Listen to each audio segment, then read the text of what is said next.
Now, who's ready for some bike riding fun?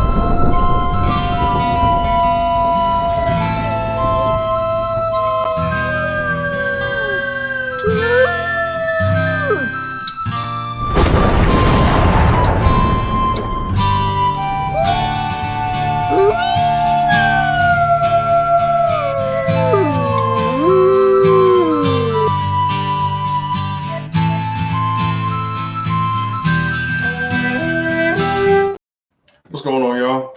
It's your boy Midnight coming to you live again. Let me understand what's happening here with this light. Hold up.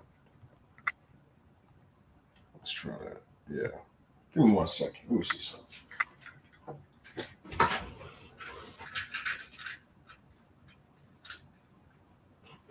Okay. That should be up there. Go to my headphones. And this is all right, I guess. I'm thinking. Looks pretty good. Looks good so far. All right, we can rock with this. All right. Obviously, I haven't changed my background yet, but I need to. I'm still working on that review. Got to get it finished, edited, and everything, and then I can post it up and all. I'm trying to. It's a whole lot of shows and movies I've been trying to catch up on as of late. I just finished watching Monsters at Work, which is actually very, very funny. I'm caught up on The Boys season 4. I got to watch the new episode of House of the Dragon, but that's not what we're here to talk about. I'll talk about all those other movies in a bit. There's also a couple other movies that I watched, some older films, A Fistful of Dollars. I'm also watching For a Few Dollars More. And I started The Last Black Man in San Francisco. So, like I said, we'll get to all of that in the other videos for sure. But today I wanted to discuss The Bike Riders, which is a movie directed by Jeff Nichols. He also wrote it. He took inspiration from a book that he saw and a picture in it about these motorcycle riders between 1965 and 1973. So he kind of took that and brought it to life in a way. It's almost like a docudrama. This movie felt like Goodfellas meets Sons of Anarchy, and I loved every single second of it. The music choices were great when you had songs by Mickey Murray, Lucero, the Shangri-Las, just an awesome soundtrack that they had for this movie. I mean, everything, just the grunge, the gritty nature of it. And so this movie is essentially, The Bike Riders is about our main character, Kathy, played by Jodie Comer, who, this is the first thing I've seen Jodie Comer in, and she's fantastic. I love her. She's awesome. So I obviously haven't seen Free Guy yet, so I have to watch Free Guy because I know she's also in that. But she was amazing. I loved her. I loved her Midwest accent. Shout out to the dialect coach. Yes, I stayed for the credits. Victoria Hanlon. Amazing work done there. I mean, just incredible. Tom Hardy is back, and Tom Hardy's awesome, man. Yeah, like Venom movies aside, I mean, everything else Tom Hardy does is just gold, you know. So another great performance by him in this, and Austin Butler, awesome in this movie, truly. So what is this? What is this about? So this is about, like I said, Kathy, played by Jodie Comer. She's talking to a documentarian about her life amongst these bikers and how it has been. They are known as the Vandals. They originated in Chicago, according to the film's lore.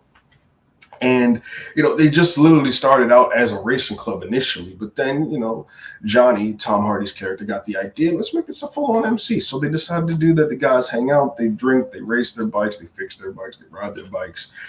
But then it also dives into the theme of those just generational changes and how once you start letting people in without supervision, things can start to change in ways that you didn't want to happen.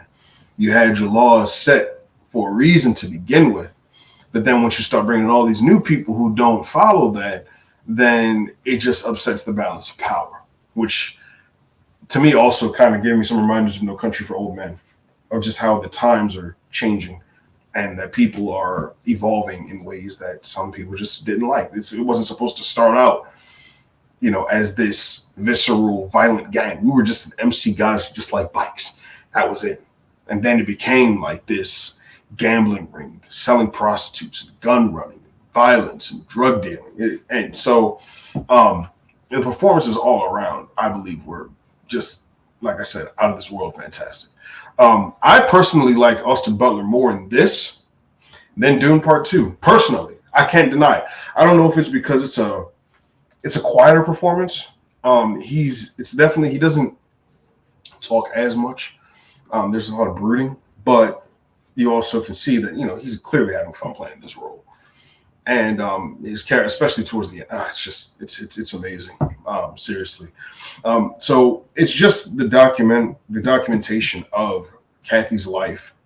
Well, not her whole life, but just that period of time where she was with amongst these bikers, how she met them, how she met Benny, who was Austin Butler's character, and how their relationship formed, and the ups and downs of their relationship, and how their relationship was affected by the club, and how the club was affected by their relationship, and it was almost like this triangle of Benny at the top, and then Kathy and Johnny fighting over him, essentially, as Johnny's trying to pull him deeper into the club. Sounds of anarchy terms.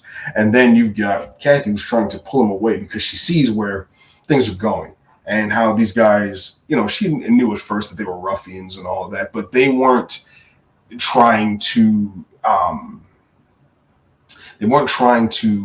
demonize the club. They weren't trying to damage the club early on. But then when these new guys started coming in, especially post-Vietnam, and all the drugs that were taking place, all the drugs that they were doing, and it was just kind of messing up their minds and all these other things that were taking place, and guys were starting to feel unsafe, and they didn't like really being in the club anymore just because of the fact that, well, who are these people? They don't follow our rules. They don't follow our laws, and that's why Johnny didn't want to have multiple chapters. Again, it also reminds me, and I love how this is kind of piecing in all these different movies, like The Founder, for example. The McDonald's brothers, they didn't want to franchise it because they wanted to run things a certain way. And they didn't think that having these different supervisors who weren't there at the beginning throughout these different franchises would sustain it. But it made them more money.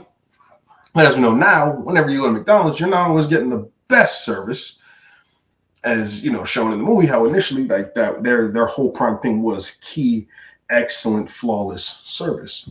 Making sure that the customer felt welcomed. And you don't always get that. So how does that tie into the bike ride as well?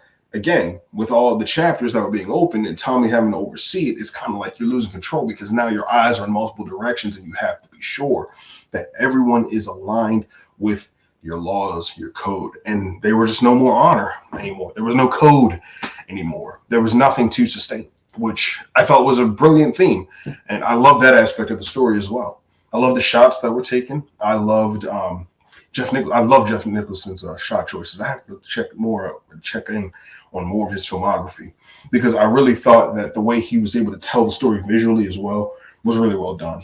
A lot of the wide open road, because this takes place in the Midwest, you see a lot of those wide open spaces shots. The wide shots, you get those nice close-ups, especially in the argument between Benny and Kathy. I loved the close-ups that were used in that time, just between the both of them and how it was edited. I thought it was really well done. I loved every aspect of this movie. I have no bad things to say about it. Honestly, it flew by. It didn't feel like 2 hours and 10 minutes at all. It really did. I mean, like I said, it just flew by. The story flows perfectly. And that's what you want. You always want your audience to be able to see that when they sit down and they see this movie, that it just flows and they don't even feel the time at all. They're just locked in on the story. And I thought it was fantastic. I wish AMC would take a play out of this is a smaller theater that I saw it up here in Frostburg, Country Club Theater, Golden Star Theaters. And, I really appreciate the fact that they understand time, because when I went to go see Furiosa with my dad was starting to get irritated before the movie even started because these are 30 minutes of ads that we have done here. And we haven't even watched this 2 hours and 45-minute movie yet. So you just packed on another 30 minutes to 2 hours and 45, which, again, did fly by. I mean, we were engaged with the movie. But it's all the ads that were leading up to it that were just kind of like, come on, man, would you just start the movie? Again, I don't like the Nicole Kidman ad, and I'm not trying to make this an ad by Nicole Kidman, but it just pisses me off because you go to the theater to watch this movie, but why are you showing me the advertisement of the theater in the theater? Doesn't make sense. Put that on TV. Fine. Anything else that I want to take away from this movie? Oh, yes, Michael Shannon was great in this. Love him in the supporting role in this. Norman Reedus was a welcome surprise. Mike Faist played the documentarian.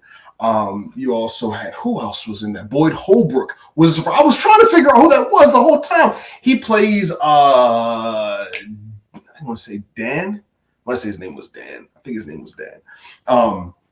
And yeah, I mean, I liked him in it. I hadn't seen him in anything since, my goodness, because I know he's been in a few things lately. I just haven't seen him in anything since Logan, which he was awesome, and he gave a great performance in this. I really Love this movie. I think that Jodie Comer is going to walk away with a nomination for this movie, The Bike Riders. I even think that, I mean, there's a possibility Austin Butler may get something supporting wise, or Tom Hardy might. Tom Hardy might get nominated for Best Actor in this. I don't know. I thought he was great, and it's just nice to see Tom Hardy like being Tom Hardy, like that Tom Hardy form. Over time, I didn't really care for the Venom movies as much as I used to. The first one specifically. I really liked the first one, but then, two just was, and the more I think about the first one, it's kind of like, yeah. And now with the third one coming out, I mean, yeah, it's a whole lot of going on here. But guys, whenever you get the chance, go check out The Bike Riders. It's a great flick.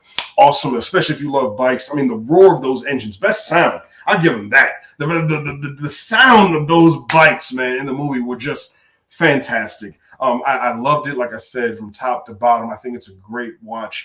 You will definitely enjoy it. 2 hours and 10 minutes just flies by like that. It's the same length of time as The Lost World Jurassic Park. Fun fact for you. Also flies by. Love that movie. If you talk anything bad about Jurassic Park 2, I swear to goodness we're going to have a problem. Anyways, guys, you take care. Enjoy the rest of your day. I will make sure that I get this up into you soon. Remember, one pack, one nation, one smooth how. I'll see you guys next time. Y'all go and check me out at these here socials. I'll see you all in the next one. And by the way, make sure that you stay tuned for all types of content that I got going on at this here channel. Remember, one pack, one nation, one smooth hell.